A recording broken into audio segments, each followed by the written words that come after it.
Welcome to the end of the year UFO Disclosure update. In this video, I'm going to cover a very recent, very significant interview with Luis Elizondo.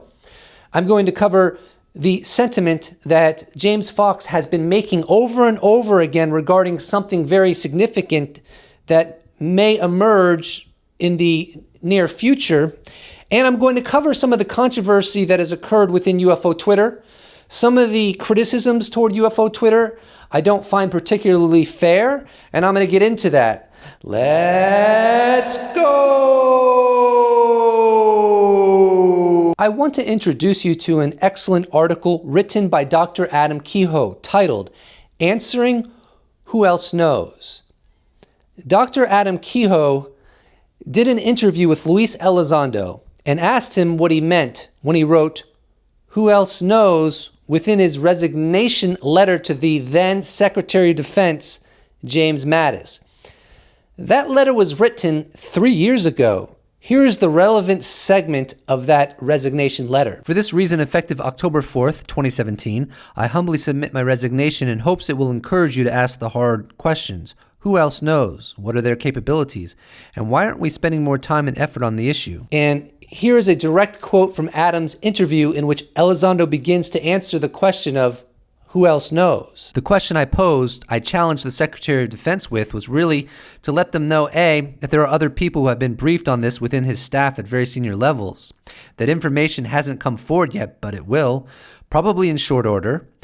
The world will realize soon that it was more than just my little organization, ATIP, that was aware of what was going on. We did brief regularly, routinely, very, very senior members of DoD.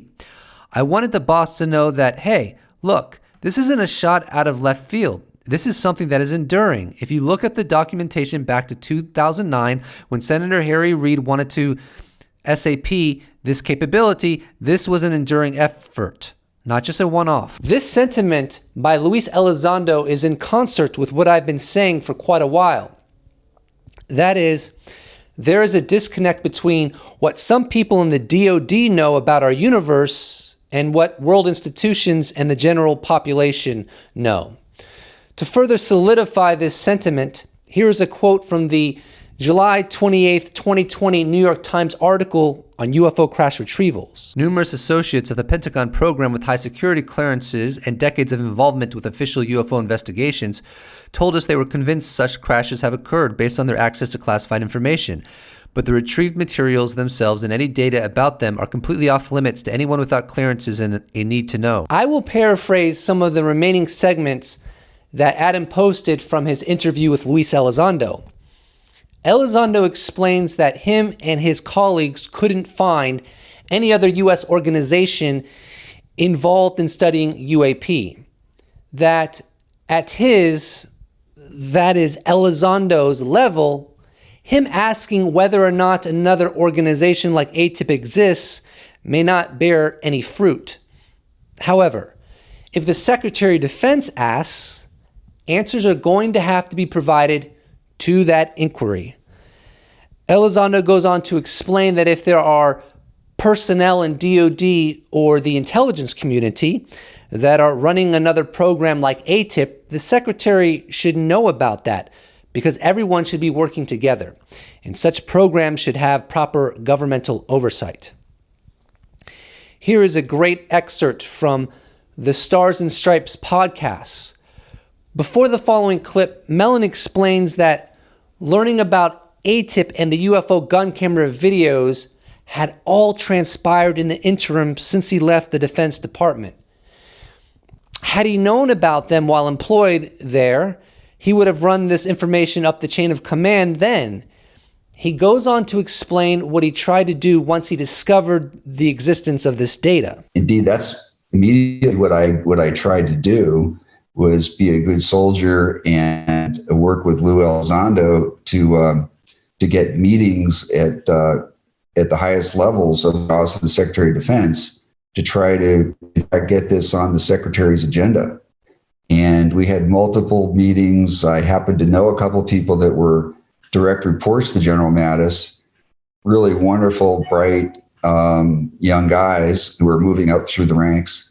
And one happened to be a pilot himself. And when they when he received briefings and met with some of the pilots himself, et cetera, he knew this was something serious going on here. The problem was the people around the SecDef were, two problems. One, the just coordination, trying to get approval to get anything in front of the SecDef. As you can imagine, you've got like 18 people that have to check off on it. And then of course, something like this, they're all going to say, whoa, come brief me first, and, all that kind of thing. And then but ultimately what stopped it was how political everything's become in DC these days. So there were people who were concerned, oh my gosh, what if he gets a briefing and there's a leak that the SecDef was briefed on UFOs or took a briefing, even paid attention? It was concerned, the stigma is so great. And here's a man with absolutely sterling credentials, sterling career. Everybody in DC respects him. Why risk tarnishing that extraordinary image and credibility that he has, which is important to the function of his job, by risking getting him involved in some stir up over an issue like this? Let other people deal with it. So it ultimately didn't go anywhere, and the bureaucracy fended off the desire to elevate this issue, unfortunately. I find it profoundly disturbing that getting into the Secretary's agenda, UAP incursions into highly restricted military airspace was met with such resistance on the basis of the proposition of tainting James Mattis's sterling reputation.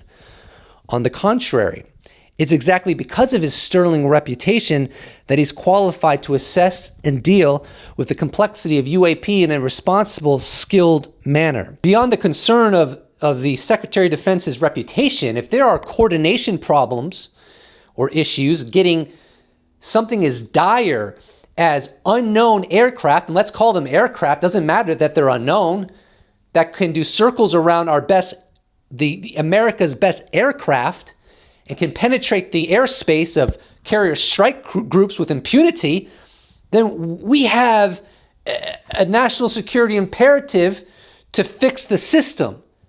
Because while I'm leaning toward these being something exotic and beyond the realm of a foreign nation state, that doesn't mean they necessarily are.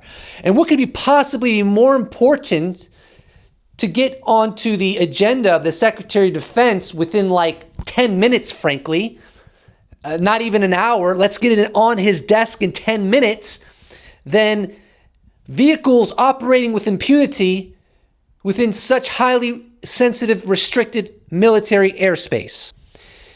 Here is another excerpt in which Chris Mellon draws an analogy to the problem of a lack of open communication within governments regarding UAP reality. You mentioned 9/11. In many ways, this is highly analogous. So after 9/11, we found out, gee, if FBI and CIA had been sharing information, that whole thing might have been preventable. Those thousands of people might be alive today. Not only that, and billions, hundreds of billions saved, we might not have gone to war in Iraq. And all of those repercussions, all those additional casualties, and all of that trauma and tragedy, because we failed to coordinate and collaborate amongst ourselves inside the intelligence community properly. And that was the finding of the United States Congress in the aftermath when the committee that I worked on did a big assessment of 9/11 and the intelligence failure there. Now, I know the following may be perceived as a bit of a stretch, but it's also worth considering because it's well within the realm of possibility. What if such an overwhelming policy of secrecy within the DoD and intelligence community has delayed a new era that would dawn if humanity could properly have the conversation about UAP reality? This potential new era is represented by a statement by Chris Mellon in the 8th episode of season 2 of the docuseries Unidentified: Inside America's UFO Investigation. Here it is. The phenomenon is real. These are not Russian, US, or Chinese vehicles. If there is another intelligence from another system which is vastly more advanced and sophisticated than we are, and we are able to establish contact and communication, it would be the equivalent of possibly gaining hundreds of thousands or millions of years of knowledge in days or weeks. Now, that would be another manifestation of a grand tragedy as a result of the lack of governmental communication on UAP reality. Surely, with enough open communication regarding UAP among the various sectors of the government, it would eventually filter down to we the people. Scientists would consequently start looking at this mystery, and for all we know, greater awareness of potential non-human intelligence would spawn open contact and the sharing of technology that would benefit all of humankind. Now for the good stuff that many love and some bitterly hate. Here's a quote from James Fox from the show Paranormal Now that he made on November 28th, in which he again elucidates that something is coming. There's a couple really good things happening, and it's happening soon, I'm told. And I wouldn't even say a word about it if I didn't trust the source, but the source is as good as a source as you can get. And I'll leave it at that. But December is going to be a good month. Before I give you my analysis on this, I'm going to say it even though it really goes without saying. Rumors don't always come to pass. And even when they do, they don't always fulfill some people's expectations. Now that we've made that clear, I think that it is likely that something of great significance will happen within the short term.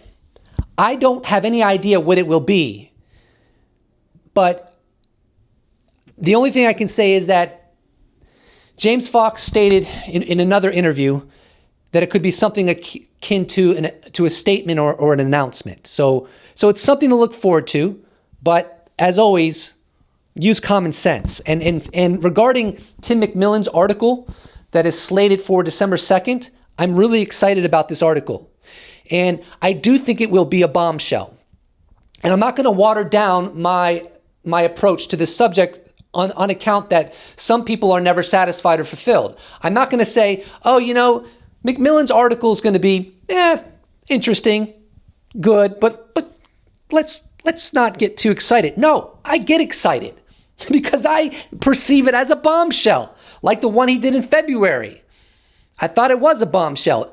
I consider Adam Kehoe's article that he recently published with an interview with Lou Elizondo, and where he went deep into the efforts of other nations in researching UFOs. That was profound.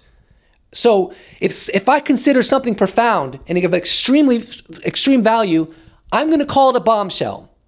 It's not logical to impose your standards on someone else when they see things differently than you. I'll give you an example. There are some people who are adamant that what is happening now, post December 16th, 2017, has already happened again. It's just more of the same. And they are entitled to their perception. But if they come up to me and say, sir, I would prefer you adopt my perception because you might be making too big of a deal out of this and you might be giving people the wrong impression, I would say, excuse me. You're entitled to your perception. I don't have to adopt your perception. My own analysis and an assessment of value is individual to me. So if you don't like what I do, you don't have to watch what I do. So there was just a lot of critique on UFO Twitter, chastising UFO Twitter in ways that I didn't find particularly fair or even necessarily pragmatic. Ultimately, UFO Twitter is just made up of everyday people who want to talk about UFOs, and I would put myself under that umbrella. The fact that I have a relatively large audience doesn't mean I'm not just a random person on UFO Twitter, because at the end of the day, I'm just trying to join the conversation like everybody else, because we are going through a transition, in my opinion.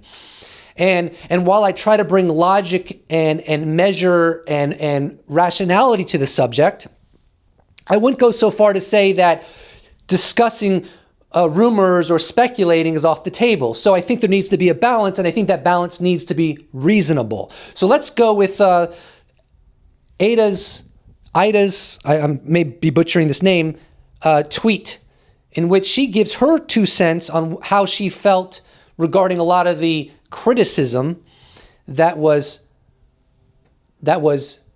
put forth on UFO Twitter. I don't know about the latter, but I just know that I despise the condescension and repeated rebukes against an entire community when it is supposed to be a place where we can exchange ideas and speak freely without stigma. After all, we are their readership. Here's a 3-tweet thread that I made that I think encapsulates well my assessment on on where the emphasis has been regarding rumors circulating on UFO Twitter. I genuinely think UFO Twitter is smart enough to know that the prediction James Fox made may not materialize, or what Bob McGuire stated with Grant Cameron and Nicole Sakash may not happen in a glorious way, as it were. And as long as reputable people are making these predictions or talking about this kind of stuff, other people are going to talk about it as well. Instead of focusing your ire on UFO Twitter, it may be more fruitful to shame those that are actually making the predictions or speculations that others later discuss. I don't agree with shaming those that make such predictions or speculations that others later discuss. But it comes off as disingenuous to focus on UFO Twitter when that's merely people discussing said prediction speculations that others with clout initiated. Colin responds to my thread. I think you put too much confidence in UFO Twitter. Many individuals appeal to credulity within the community is astounding, to which I respond. If so, then maybe the solutions to educate those few that fail at realizing predictions often fail or often don't live up to original grandeur.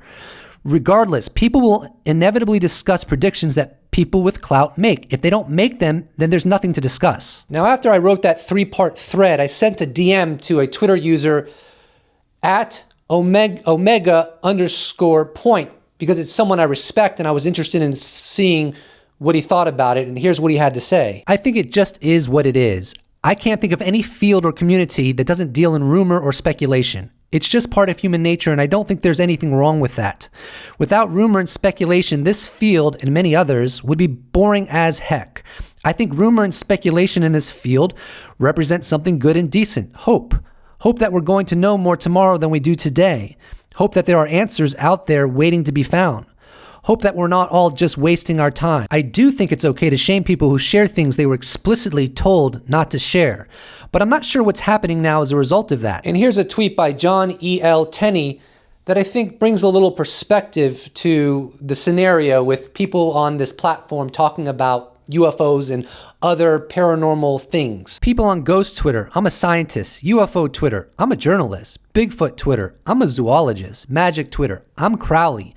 People in real life, I like thinking about weird stuff. Here are the last tweets I'm going to share, and this thread is by Dave Scott of Spaced Out Radio.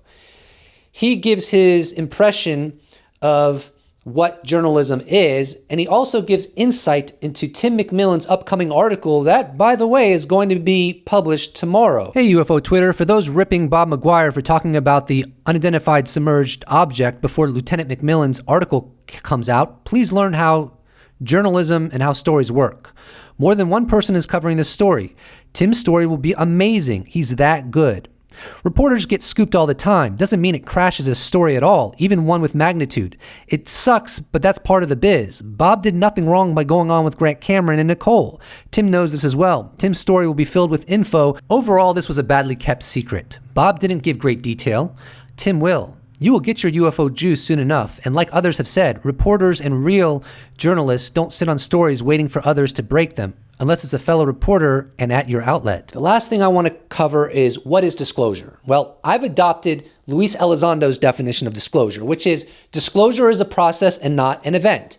So ultimately, disclosure is comprised of many events that may culminate with what we would perhaps appropriately call confirmation.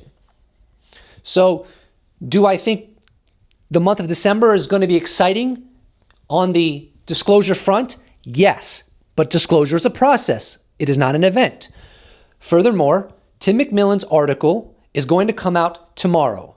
And I don't think it's going to be photographs of a wheelbarrow where alien carcasses are being displayed in the town square. I'd love that, but I don't think that's going to happen. In fact, I'm almost certain that's not going to happen.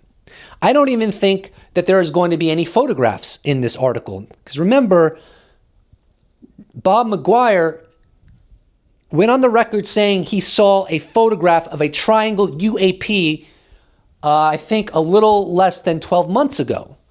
But he also explicitly stated that that photograph was within classified channels. Very interestingly, he stated that it was being passed around the intelligence community. So maybe what is going to be a part of Tim's article is going into more depth on the nature of this photograph, maybe what it means, maybe where it was taken. But I think there's a good chance that it's going to give further elucidation on that photograph, and that's very, very exciting.